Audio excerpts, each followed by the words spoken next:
안녕하세요, 료카입니다. 우리는 달리기를 정신적으로도 육체적으로도 매우 훌륭한 운동이라고 알고 있죠. 그런데 그거 아세요? 달리기가 오히려 위험한 사람들이 있습니다. 달리기 시작하기 전에 꼭 이걸 알고 달리셔야 후회하지 않을 겁니다. 만약 러닝을 처음 시작한다면 시작하기 전에 내가 달려도 되는 사람인가? 라고 고민해 보신 적 있으신가요? 달리기가 위험한 사람이 있나? 라고 생각할 수 있는데요. 바로 위험한 사람이란 달리기에 대한 단기적 사고를 하는 사람입니다. 그럼 단기적 사고가 뭘까요? 바로 자신의 몸이 러닝에 익숙하게 되고 잘 하는 데까지 필요한 시간과 노력이 필요하다는 것을 깨닫지 못하는 사람입니다. 보통 사람들은 달리기를 별것 아닌 운동으로 생각하는데요. 해보신 분들은 아시겠지만 달리기도 익숙해질 시간이 필요합니다. 얼마의 시간이 필요하냐? 저의 경험상 최소한 4주라고 생각합니다. 러닝을 처음 하시는 초보분들은 이렇게 생각하시는 분들도 있으실 텐데요. 뭔 달리기를 하는데 익숙해질 시간이 필요하냐? 근데 안 그럴 것 같죠? 저도 처음에 그랬습니다. 처음 마라톤 대회를 한 달 전에 예약을 하고 당연히 10km 정도는 당연히 잘 뛸 수 있겠지 싶어서 연습 삼아 10km를 처음 뛴 날 발목이 작살이 났죠. 그 뒤에 러닝을 하면서도 별의별 문제들이 있었습니다. 뭐 무릎도 부상당하고 장경인대 부상, 아니면 뭐 삶에 막 치여서 러닝 루틴도 깨지고, 이런 다양한 저항 구간을 달리면서 만나게 되는데요. 이것을 노력과 시간으로 이겨내야 러닝에 익숙해지고 즐기게 됩니다. 저도 처음에 이 발목이 작살났을 때 그 생각을 했어요. 아, 이거 러닝이 나한테 안 맞는 거 아니야? 하지만 그때 운 좋게 대회가 잡혀 있었고, 포기하기에는 이게 먹고 살기도 힘든데 이 4만원짜리 창바비를 날리는 건 도저히 자존심상 아닌 것 같아서 일단 조금씩 회복되는 것을 느끼고 우선은 달리는 것보다 매일 빠르게 걷는 것부터 시작했습니다. 1km 걸어보고 괜찮네, 3km 걸어보고 괜찮네, 5km, 8km. 그리고 나서 발목이 좀 나아지고 빠르게 걷는 게 좀 익숙해지고 심박수도 안정적이게 변하더라고요. 그때부터 다시 러닝을 시작했습니다. 자세도 고치고 나에게 맞는 호흡도 찾아보면서 5km 먼저 뛰어보고 1km 좀 더 늘려서 6km 뛰어보고 그 다음에 8km도 뛰어보고 최종 10km까지 뛰어봤죠. 그리고 나서 마라톤 대회를 나가서 부상 없이 5분 40초 페이스로 완주할 수 있었습니다. 그때 느낀 건 10km를 1시간 내에 들어오는 건 쉬운 일이 아니다 라는 것, 그리고 달리기조차 익숙해지기 위해서는 최소 몇 주의 시간이 필요하다는 것이었습니다. 아마 이걸 느끼지 못했다면 아마 현재도 힘든 러닝을 여행하듯이 즐기는 러닝으로 전환하지를 못했을 겁니다.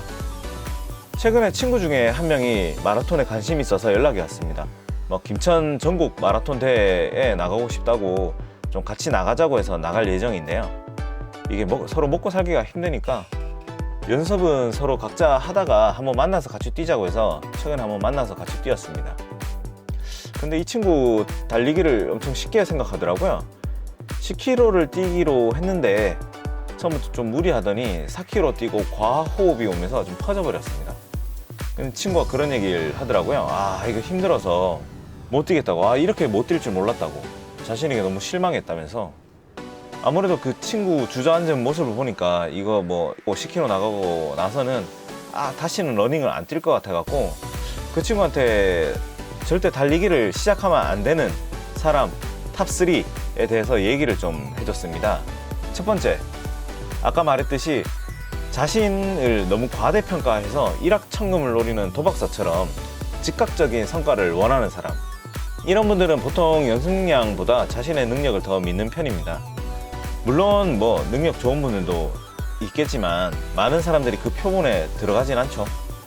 재밌는 건 그 믿음 때문에 오히려 연습을 안 해도 난 뛸 수 있다는 헛된 희망을 품습니다. 이해는 합니다. 매일 뛰는 게 쉽진 않으니까요.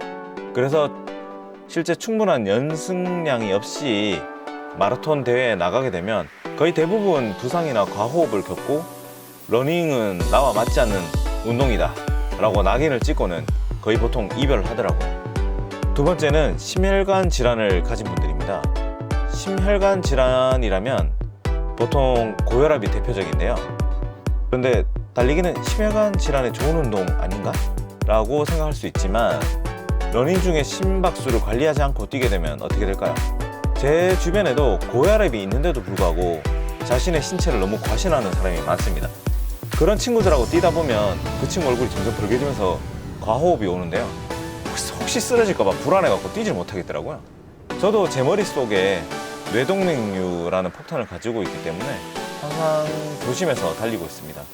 만약 자신이 심혈관 질환을, 특히 고혈압이나 뇌동맥류 같은 질환을 가지고 있다면 반드시 심박수를 측정하거나 모니터링이 가능한 스마트워치나 가민 같은 시계를 갖춰야 됩니다.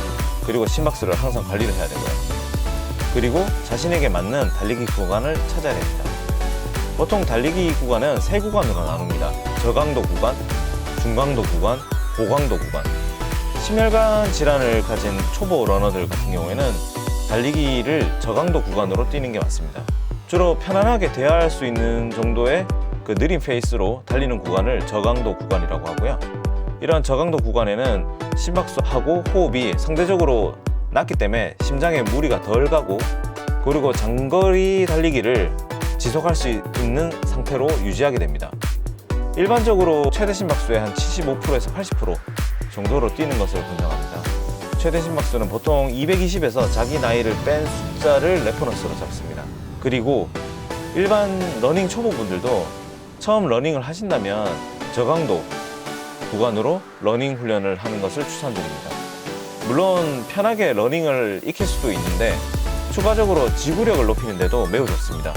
그리고 중강도, 고강도 러닝보다 지방 에너지 사용 비율이 높아서 다이어트에도 좋고, 가장 중요한 것, 회복되는 그 기간이 매우 짧습니다. 따라서 저강도 훈련을 한 달 정도 먼저 하면서 달리기가 좀 친해지는 것을 추천드립니다. 그렇게 아마 해보시면 놀랄 겁니다. 내가 생각했던 것보다 힘들지 않게 10km를 가볍게 뛰는 그 즐거움을 충분히 느끼실 수 있을 겁니다. 마지막 세 번째, 기록에 집착하는 사람입니다. 달리기를 시작하는 러너들 숫자만큼 러닝의 목적도 다양하죠. 보통 마라톤 대회를 나가고 나서 대회 분위기와 완주의 성취감을 느끼게 되고, 그러고 나면 점점 자신의 대회 기록을 신경 쓰게 됩니다. 당연한 거죠. 그런데 러닝 기록만큼 시간과 노력이 필요한 게 없습니다. 우린 선수가 아니죠.